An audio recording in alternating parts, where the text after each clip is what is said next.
بسم اللہ الرحمن الرحیم۔ اگر آپ بہت پارسا ہیں تو کسی گنہگار کو نیچا دکھانے کی کوشش مت کریں۔ ہو سکتا ہے یہ اس کا آخری گناہ ہو اور آپ کی آخری نیکی ہو۔ رکاوٹیں اور آزمائشیں تو سردی اور گرمی کی طرح ہوتی ہیں۔ جب بندہ جان لے کہ یہ لازمی ہی آئیں گی تو وہ ان کے آنے پر نہ تو غصہ کرتا ہے اور نہ ہی مایوس و غمگین ہوتا ہے۔ فلاں 5 وقت کی نماز پڑھتا ہے، بہت اچھا انسان ہے۔ یقین کیجئے اچھے انسان کا 5 وقت کا نمازی ہونے سے تعلق نہیں، اس کے لوگوں کے ساتھ معاملات کیسے ہیں، اس سے انسان کے اچھا ہونے کا پتہ چلے گا۔ بہترین ہے وہ خاوند جس سے شادی کر کے عورت اتنی ہی خوش رہے جتنی اس سے شادی کرنے سے پہلے خوش رہتی تھی۔ کم عمر میں ملا ہوا سکھ انسان کو اکثر سمجھدار نہیں بننے دیتا، لیکن کم عمر میں ملا ہوا دکھ انسان کو بہت سمجھدار بنا دیتا ہے۔ لوگوں کے ساتھ نیکی کرتے رہو، اس انتظار میں نہیں کہ وہ تمہاری نیکی لوٹائیں گے، بلکہ اس عقیدے کے ساتھ کہ اللہ نیکی کرنے والوں کو پسند کرتا ہے۔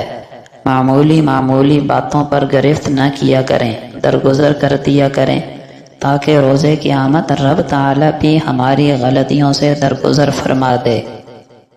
جو انسان تمہیں برائیوں سے روکے، سمجھو وہ تمہیں جنت کی راہ دکھا رہا ہے۔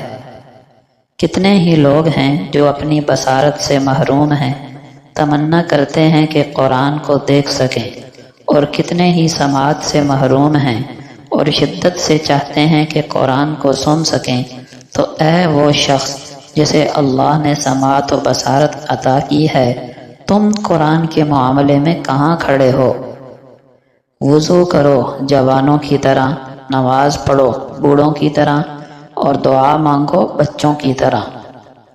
فاصلے بلا وجہ نہیں ہوتے، رویوں کی دیوار ہوتی ہے درمیان میں۔ اپنی خوشی کی بات ناخوش لوگوں کے سامنے نہ کیا کرو۔ اگر تمہیں ایسے آدمی کی تلاش ہے جو تمہاری زندگی بدل ڈالے تو اسے آئینے کے سامنے تلاش کرو۔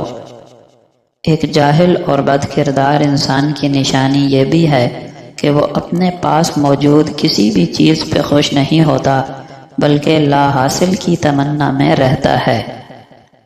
عورت کا حسن مرد کی عقل مار ڈالتا ہے، اور آدمی کی دولت عورت کی عقل مار ڈالتی ہے۔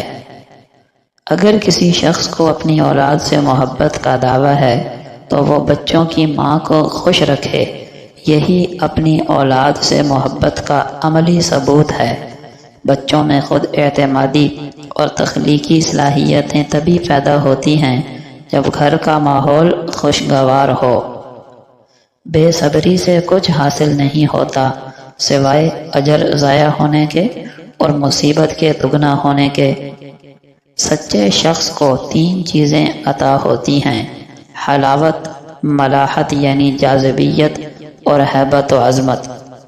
نبی کریم صلی اللہ علیہ وسلم نے فرمایا، جو شخص تم میں اس حال میں صبح کرے کہ اپنی جان میں پریشانی سے امن میں ہو اور اپنے بدن میں بیماری سے عافیت میں ہو، اور اس کے پاس اس دن کے کھانے کو ہو جس سے بھوکا رہنے کا خطرہ نہ ہو، تو یوں سمجھو کہ اس کے لیے ساری دنیا سمیٹ کر دے دی گئی۔ آپ صلی اللہ علیہ وسلم نے فرمایا، دنیا مومن کے لیے قید خانہ ہے اور کافر کے لیے جنت ہے۔ فرمایا، مومن بھولا بھالا اور شریف ہوتا ہے، جبکہ فاجر دھوکہ باز اور کمینہ خصلت ہوتا ہے۔ چغل خور جنت میں داخل نہیں ہوگا، رشتہ داری توڑنے والا جنت میں داخل نہیں ہوگا۔ حیا ایمان کا حصہ ہے اور ایمان جنت میں لے جانے والا ہے۔ بے حیائی جفا کا حصہ ہے اور جفا دوزخ میں لے جانے والی ہے۔ نبی کریم صلی اللہ علیہ وسلم نے ایک آدمی کا ذکر کیا جو لمبا سفر کرتا ہے، پراگندہ بال ہے، گرد و غبار میں اٹا ہوا، اپنے دونوں ہاتھ آسمان کی طرف پھیلاتا اور کہتا ہے، اے میرے رب، حالانکہ اس کا کھانا حرام کا، پینا حرام کا، اس کا لباس حرام کا اور اس کی نشو و نما حرام غذا سے ہوئی ہے، ایسے آدمی کی دعا کیوں کر قبول کی جا سکتی ہے؟ آپ صلی اللہ علیہ وسلم نے فرمایا، جس شخص نے ایک دن میں 100 مرتبہ سبحان اللہ و بحمدہ پڑھا، اس کے تمام گناہ ختم کر دیے جاتے ہیں، اگرچہ وہ سمندر کی جھاگ کے برابر ہی ہوں۔